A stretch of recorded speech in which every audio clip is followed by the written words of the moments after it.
Speaking of the bottom of things, down here on the bottom of the map, he is our blue Terran player, BYUN.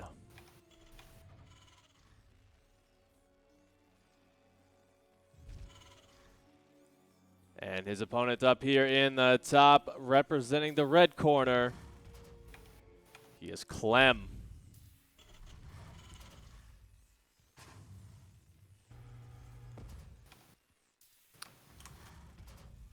It appears that I was following the wrong observer, so apologies for that. I was following Inu's camera and waiting for the camera to move, and his is the only camera that has not moved yet. So apologies for that. Leaving you in the lurch. We'll get better. We will improve because we have something like 6 or 7 hours together locked in here. Now, Pastor, I have bad news for you. I'm no. not locked in here with you. You're locked in here with me. Oh, And that's all right. Like, you know what? I don't even consider it locked in. As long as you can give me a StarCraft 2 stream, I will literally like hang out in a dark room and do absolutely nothing with the rest of my day. So, it's a good little punishment to cast it instead of just watching. Yep, this is true indeed. And man, Miguel's Miguel's observing. I don't know if you've ever been under his been on his camera, but his intros are something else. Super snazzy, and I gotta say I'm a little jealous. I don't have the hotkeys set up for that, so I just kind of do. Oh, we're gonna swoop in. It's gonna be really nice, and then it's just not fancy at all. But you know, Miguel though, of course, the French caster for this event is doing real fancy things. But you know what, Passer? Do you think we should probably talk about the game just a tiny bit here as we get into game number 1? You know, I think that is a little bit of a requirement here, and we're actually seeing a lot of similar play out of these two. We do have the Double Reaper, which is pretty standard in this matchup off the back of the Double Refinery, and both players going up to the starport, so a pretty typical 1-1-1 to start things off. Now, with this, you usually do like to try and get a little bit of early harassment, but both players just playing it very safe and keeping a lot of their units at home, while BYUN going to be the first one to move out in the middle of the map and try and get a little bit of scouting done, I assume. Yeah, absolutely. It's always interesting when we see these meta evolutions because this build that both players have gone for at this point is the Reapers will find their way into the main base, knocking down a couple SCVs before Clem has the real opportunity to react. But it's always interesting when we talk about these metas and see how things evolve, because these styles that were aggressive for so long, people just kind of realize that you kind of go for it, and it becomes meta enough that the opponent is so used to that, and because Defender's Advantage is a thing, these aggressive builds are suddenly not all that useful. But Clem, he's going to do something that is unique to almost him, and I just call it like the kitchen sink build, where he goes and he just uses all of his 1-1-1, whatever he's got, and just produces some number of units, whether it's a tank, whether it's a Cyclone, whether it's a couple more Hellions. And yeah, there we see it right here. 4 Marines, 1 Hellion, and 1 Widowmine coming out into a drop across the map, which that's not really an army composition, Passer, but it is something that you can make something happen with in the early game. Yeah, now keep in mind, BYUN does have 2 Cyclones, which it looks to be heading towards the main base just to kind of defend a little bit here. We also do have those Cyclones and the Reaper for Clem going to be moving across the map to the natural. BYUN also doing a little bit of a lift up here, but a bit more conventional in that regard. Just a couple of Marines, but here we go. The Widowmine does get dropped, gets a couple of SCV kills before going down. I don't really think that was worth it for Clem. The follow-up, though, getting the siege tank in the front, that was a pretty exceptional pickoff right there. But you know what? Pastor? Now we have the drop in the main base here. BYUN will unload everything, but we have a Cyclone lock-on, which means this Benevac goes down.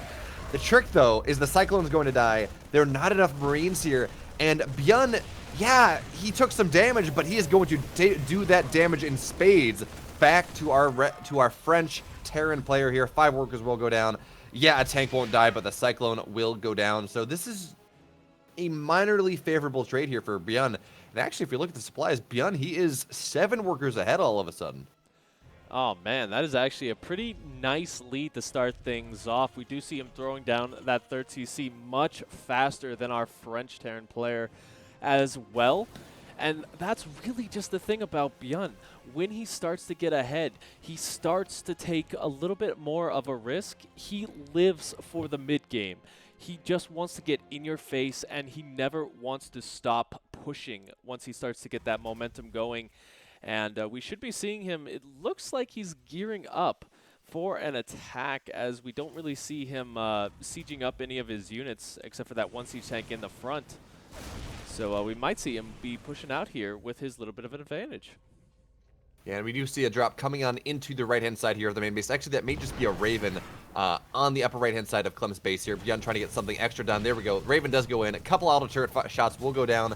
3 more workers die, and now this worker delta, it's getting, well, actually, it's just staying the same despite that. So Clem did a really good job of making sure that he was able to keep rebuilding and get that back. But now the Reapers will go back, and they will not get that Cyclone. They get very close to going down. But, you know, you talk about perspective pushes. I don't think we're going to see too much from BYUN early on, not until Stim is done. But Clem, though, Clem has different ideas. 3 tanks, a bunch of Marines, a decent amount of Vikings here. And he's going to look to move across the map. Maybe try to recoup some of the losses that he already had, as that Raven in the main base will not accomplish nearly as much as it did the first time. Good pull from Clem there, but look at this BYUN. Oh, no. He's taking the fight in the middle of the map. I do like this just a little. If he can force Clem to siege up before it reaches his own base, that is going to be advantageous for him. Gives him a little bit of amount of time to make sure that the push is not all that impactful, does not really siege up in that annoying position to the right of the natural here. And now BYUN, he has his tank sieged up, but, well, ooh, that's a painful start to this engagement. One of those siege tanks about to go down. The second one does fall. So really, BYUN, this was a good choice to kind of move out, but unfortunately, it's really starting to bite him in the tail because there was just so much siege tank fire that it wasn't really favorable trade for him. And now as Stim goes and is about to finish up, he is just going to send a good chunk of his units across the map while his siege tanks back at home are getting taken down. I don't think this is a base race situation necessarily, but it's a very dicey position for him. Yeah, it is funky indeed here, as we do have the army of BYUN going on into the natural. We have Raven damage in the main base. So Clem's not really allowed to mine from either of his bases here, but now we have the full siege up. 4 tanks here in the natural of BYUN, and some number of Marines kind of sitting behind. So now it looks like the SCVs will be pulled here from Clem. He's going to do what he can to hold his natural and take the natural from BYUN as well. Now these Marines, they do have Stim. They will absolutely shred this. And 26 SCVs, 30 SCVs have died. But the natural command center of BYUN has been forced to lift. The third has been forced to lift from BYUN. So he's really not mining all that much, even if Clem did lose 30 SCVs in that engagement. He lost 30 SCVs in that engagement. Oh my gosh, if we take a look at that battle report, yeah, just a massive amounts of damage there. BYUN doing what he can to try and clean up this position. The SCV is being pulled to deal with it. He's actually not losing that many right now. They got on top of the siege tanks without going down. There's just not really any Marines to help this anymore, so he will lose 15. Oh my gosh, this is kind of TVT in a nutshell here. You think you're winning, and then all of a sudden, you're not. Absolutely. You know, it's funny, Pastor, we are not given a nice, stately, no-rush 10 minutes game to warm up here in the first game of the day. No, we got something like this. 18 workers go down, and Clem will be forced back. But, you know, he lost 30 SCVs, and that's a problem. But when we look at the supplies here, Clem has been able to rebuild. He lost his SCVs a little bit earlier on, and he had mules. He was mining off of 3 bases the entire time, or at least he had 3 bases in position the entire time, so he's going to be able to stay alive here. That being said, though, BYUN, he's pushing. He's looking to push hard, and he has 1-1. Clem has not even thought about that here. But that siege tank shot will keep him safe for the moment. Yeah, but not in the main base here. He's going to have to rally back on in. If he can get that siege tank sieged up, I think that's about what he can do. All he can do, actually.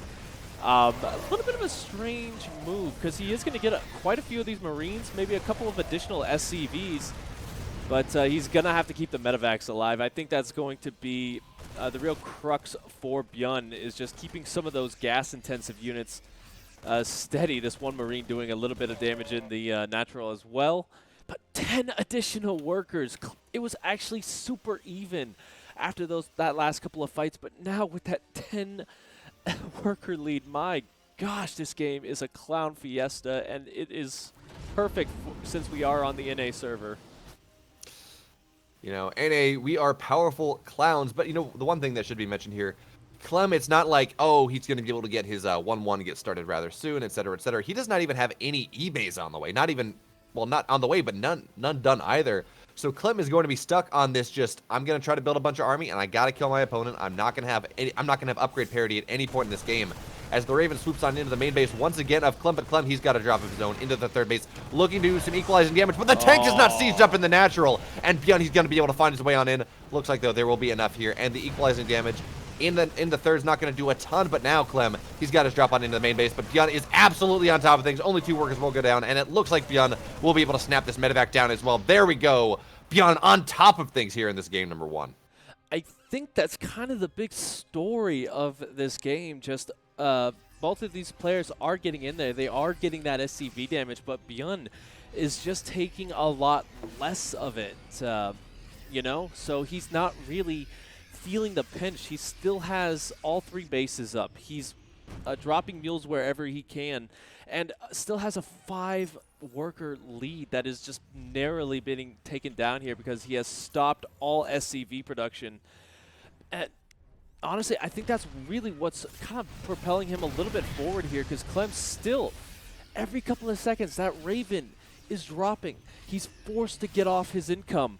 So BeoMulf is just doing a little bit better on the harassment game, I feel.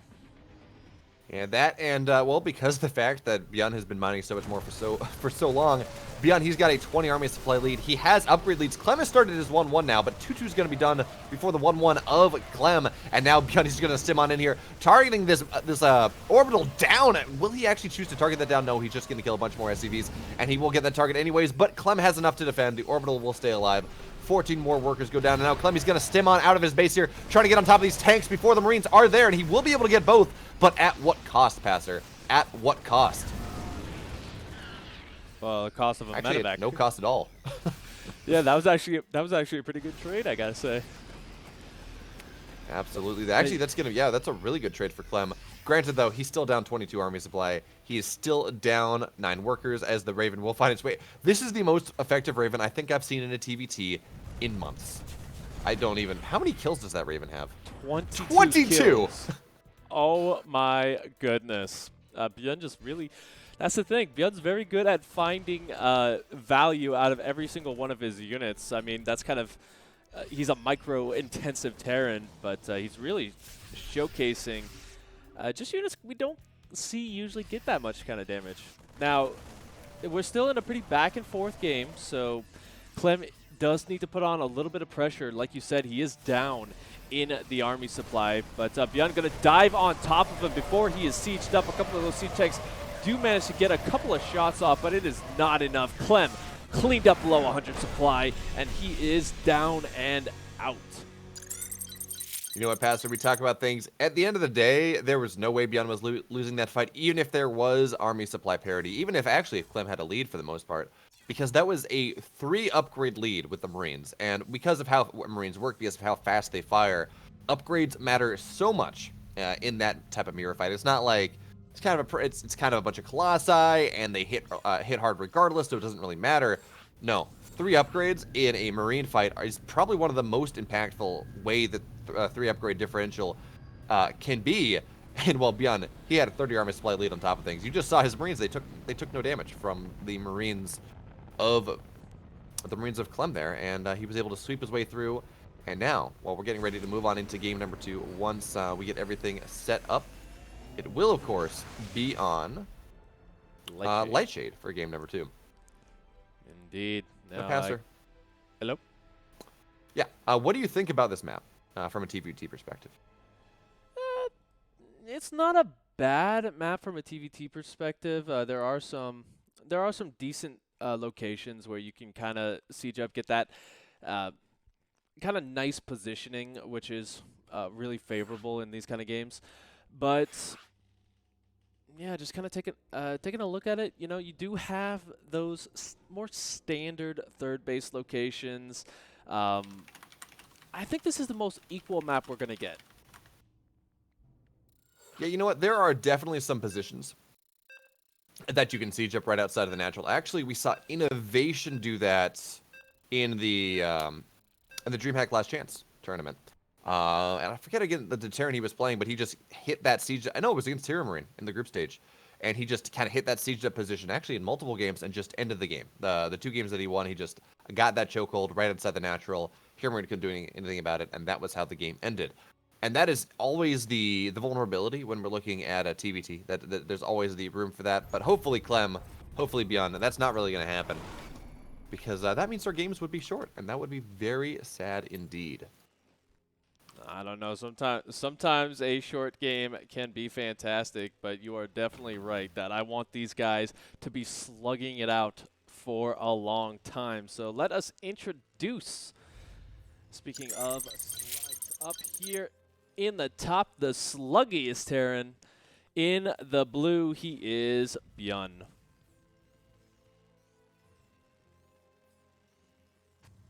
And in the bottom right, in the red, looking to pour some salt on that slug, he is the French Terran, the Little Corporal. Give it up for CLEM. You know, that was probably not the best mental image, but you know what? We went there. It's fine. It's 5 a.m. You know what? He's French. If it was a snail, then it would make more sense. A little escargot this early in the morning would be fantastic, actually. But absolutely. Well, you know what? I have never had it. Have you had escargot, Pastor? It is actually quite delicious. Ooh. Well, when we talk about snails tend to go slow. That is not what's going to happen in this game. As BYUN, he's going for not a proxy Reaper, but he's going for double racks. He's got double gas. We're going to see some amount of Reaper play, although, of course, there's the chance this goes into something a little bit more. But for the moment, BYUN, he's looking to get at least a little bit aggressive here in this game number 2. Of course, he has that 1-0 lead. And that will, well, he's going to look to turn that into a quick 2-0 victory in this first series of the day. Oh, no, but he does allow CLEM to get in here. But CLEM, oh, man, he actually did not go in. So he doesn't see that double racks. Did he actually see that?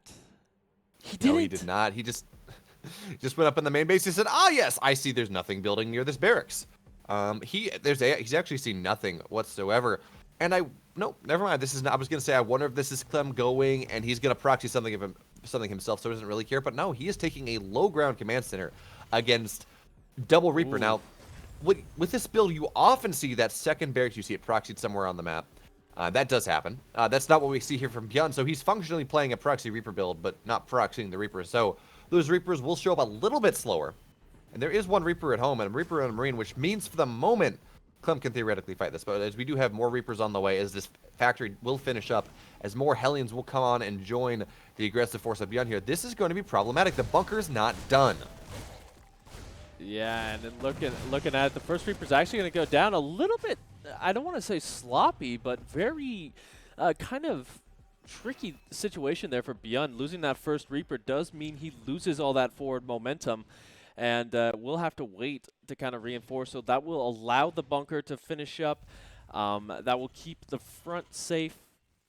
But, yeah, I think BYUN should start to transition out of this, as we do see the Hellion going to be coming in, as well as that starport. But here we go. A little bit more coming in. BYUN going to lose another Reaper. My goodness, this is very unlike BYUN. Usually he's on top of his micro. Wow. Reaper stays... Wow. Yeah, a lot of that was a little bit of luck from CLEM. His Reaper or his Marine did pop right as BYUN found his way up into the high ground. But this has been 4 Reapers for 2 Marines. My goodness, CLEM is in a great position here. And it's funny, Pastor. There's kind of this round robin of TBT openings where Proxy Reaper or just Double Reaper is seen as better against Reaper Expand. Reaper Expand is seen as better against a 1-1-1, etc., etc., etc. That kind of virtuous cycle of how things work out. And BYUN functionally, he hit with a build that counters CLEM's build, but CLEM held it with flying colors. Now CLEM will find his way on into the main base here. We'll see that, yes, there is a tech lab researching. The question is whether BYUN decides to cancel that or not. But BeoMulf, he's going for an expand build here. But you got to remember, this is so far behind. Clem already has a 6-worker lead, and it will just continue to snowball. Clem's got double mules. He continues to be able to make 2 SCVs at a time, where BeoMulf can only make 1. So as long as Clem does not take game-ending damage from the ensuing push from the Banshee coming on in here, Clem's going to be in an excellent position going forward. Yeah, and it looks like Clem wants to kind of get himself a little bit more of a lead. He's got that siege tank all wrapped up in a pretty little bow with that medevac coming on out. He's got a couple of additional cyclones just to keep him kind of safe from the potential Raven that is coming. Oh, not the Raven, excuse me, the Banshee. And he is going to find one of these locations where he is going to be able to kind of siege up that natural base pretty handily here. BeoMulf having to retreat. Here comes the Banshee, though. It is not. Clem is not in position, so he will lose a couple of workers for free. But yeah, he does have to scan for days to clean that up. Yeah, it is unfortunate that he does have to spend 2 scans, which means he cannot really defend the Banshee on the other side of the map. So Clem will be forced back here. The tank probably needs to unsiege and clean up. Oh, but now we have the scan, and that means the Banshee is going to go down. It will stay within range, trying to do what it can to knock that tank off. But now there is nothing here, nothing to defend the base of BeoMulf, as BeoMulf is suddenly down 30 supply here. And you know what, Pastor, if you told me anything about StarCraft, supply matters. And in this case, 30 supply, that matters a whole hell of a lot. You know, quoting another Frenchman here, look at the supply. With a 30, like you said, that 30 supply lead, the SCV is being pulled. Game number 3 to start things off. Absolutely. That was exactly the positioning I was talking about on that map. Innovation made use of it. Clem has made use of it as well. And you know what? When I was thinking, like, yeah, he's going to put 2 or 3 tanks at like 5-6 minute mark, and that's you're trying to wedge your way in there, but 1 tank and 6 Marines in a Cyclone. Well, that was game-ending damage just because of the fact that Clem had the most godlike positioning, preparing for that next, preparing for that push coming on in, a push that realistically he didn't scout. So that makes that hold all the more impressive. I mean, he saw the two Reapers, but as we saw in game number 1, I mean, I guess 2 Reaper is just kind of the standard opener for these players right now, regardless of whether it is single racks, double racks. So seeing those 2 Reapers at the front, I don't think told him all that much, although maybe the timing that you had 2 Reapers instead of 1 that early on. But even then, I mean, Clem, godlike hold. Yeah, fantastic way to kind of bounce back after that first game. And now we are going to be going into Death Aura for map number 3. Now, this one is going to be fun because you do have those acceleration zones. It does mean these pushes are going to come a lot quicker. And yeah, it's just really going to be fun to see the little back and forth here. I think this one's going to be a lot more of a seesaw match. Yeah, that's the hope. Let's take it to 30 minutes. Let's go mine out the entire map, go into Mass Liberator versus Mass Battlecruiser, which actually sounds like a terrible proposition for the Mass Liberator player. But anyway, you know what? Let's get a long game. Let's get an interesting game. This map should feed into it. You kind of get your third base for free. You get your 4th base for just about as free as the 3rd. And while that happens, well, we get some zany games. Clem has played some really good TVTs on this map. I think back to Clem versus Marine Lord from the King of Battle qualifiers. Both games went 25 minutes. They mined out everything on the map. And yes, is Marine Lord as good as BeoMulf? Not really, but this is when Clem was struggling in TVT a little bit more as well. So still great games. And, well, Clem, he's now got a better opponent, but I think his TVT has leveled up significantly in the ensuing months as well. You know what's funny is I think this is actually also like the old guard versus the new, because BeoMulf is a much older player than his young French opponent. So that's kind of one of the things that you got to see too, is the old world versus new. And speaking of old versus new, BeoMulf is up to his old tricks, spawning down here in the bottom as the blue Terran. He is BeoMulf.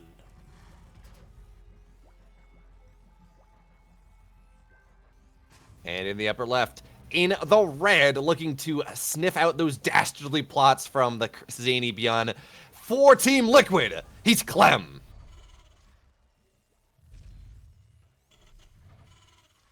And it looks like it's only going to be a single barracks proxy. We may see a second barracks go down to the main base, and actually that would make sense, but it's only 1 gas at the moment. We're going to have to see exactly what BeoMulf decides to go for here. This may just be a single early Reaper coming out, hitting a little bit faster than Clem expects. That's maybe going to allow him to delay a command center or something. We're going to have to see exactly what type of shenanigans BYUN is throwing at us in this game number 3. But you know what, Passer? The one thing I was excited about, the one thing I said, you know what, we need to make sure this happens. I'm looking for a long game. I'm looking for an exciting game. Well, that may not be what happens here. Yeah, you know, that's kind of the thing about the one proxy racks is that I think I've almost never seen it stay. Oh, okay. So this is not Reapers at all. This is a very aggressive location here. And Clem has sniffed this out, by the way. So he is not going to be caught completely unaware. He just needs to know that it's Marauders instead of Reapers because Reapers, obviously the more common, the common shenaniganry. And no, this is something much more dastardly. Yeah, shame on me for seeing the one reaction like, it's a single proxy Reaper. That is not what you see right there. That is not the common response. No, if it's a single barracks proxy, it is a Marauder proxy. So concussive shells are going to be just about done. BeoMulf, he's going to look to move out with concussive shells, have that SCV to tank as he just tags anything he can. But Clem, he is not taking this lightly at all. He says, okay, look, BeoMulf, there's nothing in your main base. I don't know exactly what you have on the map, but if I drop 2 bunkers, I'm probably going to be A-okay here. And yeah, Clem is aware of the fact that BeoMulf is not transitioning out of this. Not yet, not at the very least. So now we have the Marauder moving on in, double Marauder coming on in here, and there's going to be a bunker on the low ground. So this is where things get a little bit dicey. Of course, the Marauders will be able to at least remove that supply depot, make sure that they will be able to supply block Clem, because that is exactly what's going to happen here. 29 out of 31 supply, lacking a supply depot, of course, means it's going to be 29 out of 23. Clem, that one Marine he's got on the way is going to be the last one he's going to get, and look at this BeoMulf. He's not committing all that hard. He's got his 3 Marauders. He said, look, this is good enough. Time for me to send my barracks on home. I'm going to deny your mining for a good long time. And that's actually just a wonderful decision from the Korean Terran player. I love this positioning. He's right outside the range of the bunkers, but he is still able to get that high ground vision, so he's able to get that second supply depot as well. The Reaper going to get a little bit of work done, but the Hellion back at home for the defense. This is just fantastic out of BeoMulf right now. He's really given himself such a huge lead. It's all going to come down to the closeout here because we do have the CCs about to finish up roughly the same time. So, oh man, even this Cyclone's going to have some trouble getting out of there because there is concussive shells. That, and you know, the Cyclone, it can maybe probably fight a Marauder well in the open field. Marauders in the open field, Ned, but there's a bunker on the way. Or there's a bunker there, and that makes that so much more difficult to take the natural. Now, Clem, he's trying to take advantage of the fact that, yeah, he's got a Reaper. Although, did he lose one? No, he didn't. So he's got this Reaper. He's going to maybe try to look to get a little bit more damage done, but there's a Hellion in the main base. And 1-to-1, I mean, Hellions are just so good against Reapers here. So now Clement looks like he's preparing for a bust here. But he doesn't have enough, doesn't have what he needs. Not yet. Actually, now, though, he's going to have the tank. And when he gets that tank, that's going to be the time for BeoMulf to realize that, yeah, I'm not going to get too much more done here. Yeah, I'd say off the back. Yeah, I'd say off the back of this, you should just kind of head on home. It looks like he is just going to sack that bunker, not going to salvage that.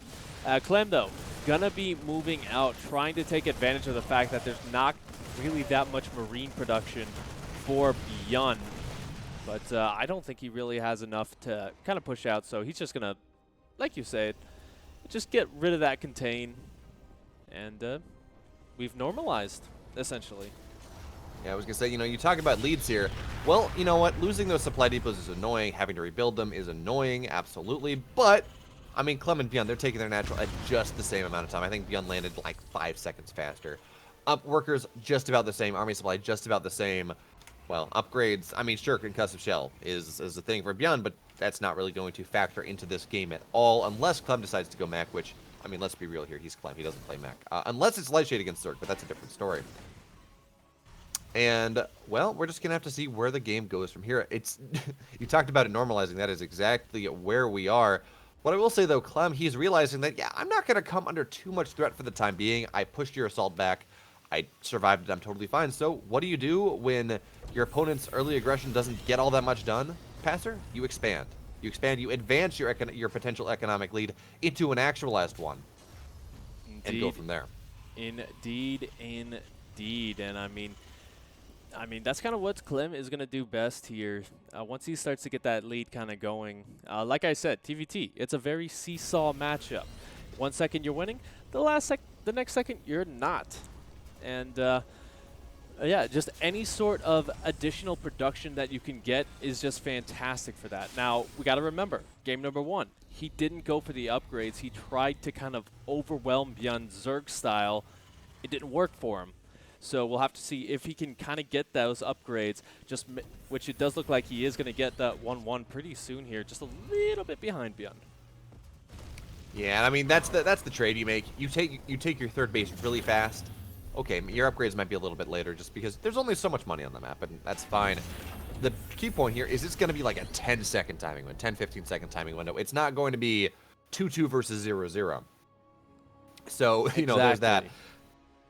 CLEM will be able to actually take some decent fights here as he is adding on the extra barracks, going on up to 5 here because he has 3 bases. Nothing too crazy yet, though. This is not going to be a, 8 racks, blah, blah, blah. I'm not even sure that, I don't think 8 racks is a TVT thing anyways. But you know what? We're progressing on into the mid game. I think my wishes have been answered, even if they did get there in a very roundabout way. You know what? The roundabout way is sometimes the best way because you get to see all the sights along the journey. And yeah, we are going to get to see that game you wanted, which is great. And you know what, Pastor, one thing we should talk about here, when there's a lull, and actually interesting, CLEM going for some Widow Mines in the mid-game, and that's not something you see all that often. But one thing we should talk about here is look at these players' map vision. There's really not a whole lot of positions that either player can take at this point without their opponent knowing about it. Of these 2 Cyclones on the map, I don't know exactly what they're going for. I think the goal here is to try to find a drop that moves out. But anyway, BYUN, he is being active with what he's got, and actually... No, I was going to say, look like he's pushing out here, but no, he's just taking a position to be able to defend his third appropriately. 1-1, just about done. Stim just about done for both sides. BYUN, he will have his armory timed out for 2-2 appropriately, so he will be able to get into that 2-2 immediately. And unfortunately for CLEM, he's got that scan. He sees exactly what's happening, but he sees... Well, the scan expires right before 1-1 starts, so CLEM won't have a really good idea of exactly how the timing's going to be. But, you know, he saw that Marine, so we should be good here. Now, BYUN... We talked about, oh, he just sees it securing his third. No, he's getting ready for a push on here. Oh, yes. And it looks like CLEM is starting to move out on the map with a bit of a chunk of his units. I don't see any siege tanks with that. So it's going to be kind of interesting to see how far BYUN can actually get up the ramp before he sieges up. The siege tanks actually do unsiege. So it looks like BYUN's just going to try and stay aggressive near the natural. Some interesting position here from CLEM. We did see him lift up a lot of those Marines, but BYUN is just going to get on out of here, so not really too much going on this front. BYUN being a bit more passive, which I do like. It's not really worth your while to throw away units needlessly. Man, oh man, though, we talk about timings. I'm like, oh yeah, CLEM, BYUN, there's not going to be a big timing window here, but CLEM, his armor, he has forgotten the armor up until just now. So there will be a massive 2-2 versus 1-1 timing window in, 45 seconds at this point. That being said, though, CLEM, he's got a big army in exchange. It's not big enough really to make that difference worthwhile, though. And now BYUN, he's doing that BYUN thing. He's got an army on the left. He's got an army on the right, looking to really attempt to tear his opponent apart in this game number 3. Yeah, taking a look at it, CLEM is going to be going into Liberators as well, which is going to help him a little bit on the positioning game. Keep in mind, neither side really going for Vikings in this series either, so that map or that like air control just isn't there. But a good chunk of CLEM's forces are out of position as BYUN going to be stimming into the third base, and there is nothing here to stop him. Although the siege tank in the back will help out. He can kind of juggle between the third base and the main if he wants to, but not going to do that. Just going to be content to remain in this position. The Liberator, though, is going to make that plan a little bit hard. You know what, Pastor? You say there's nothing to stop him here, and you know what? I'm kind of disappointed we didn't see CLEM go and leapfrog his tank forward once he had the Liberator up. So, yeah, hold that thought, as now BYUN, he's going to stim on in, look to target that command center down, but there is enough repair here, and with the tanks in position, CLEM, he's only going to lose 7 workers, but we're at 4 bases at this point. 7 workers, you can kind of rebuild that pretty easily. The more impactful thing is the repair and the lack of mining on the third. But now BeoMulf, or CLEM, he's going to stem on in with everything he's got. This is going to get all cleaned up. CLEM, he will survive. He will live to fight another day, live to die another day, to quote some movie that I can't remember at the moment. No big deal, though. Something James Bondy, I think. Yeah, something like that. It's now 2-2 versus 1-1, though. +3 attack is here on the way for BeoMulf. CLEM has not even started his +2, and oh no, the tank's going forward. It's not sieged up. CLEM a little bit of miscontrol here, and suddenly he's down 50 supply. Yeah, that's just the TVT game, and the Doom drop coming on in for Medivacs and a bunch of Marines. He does get out of there with a bunch of the siege tanks as well, so 14 workers going down. He's going to lose the main base, his production. This is pretty much the GG moment here when the production is sieged up. He's lost the siege tanks. He's trying to siege up a couple, but that's just not enough. He's got to pull his entire army home. BYUN maxed out as well. This is just fantastic positioning here from BeoMulf. You know, I think it's kind of fun though. You know, when I looked at I was preparing for this series, you know, you pull up a league, you're like it's 50 to 50. I mean, the percentage differential is well, not all that much. As CLEM looks like he's dropped double sensor towers right on top of the same spot. A little bit of panic there in this game, but now we do have CLEM. He is getting sieged up here onto the 4th base, and it's not going to work out. GG BeoMulf. He's going to take our first series of the day, 2-1.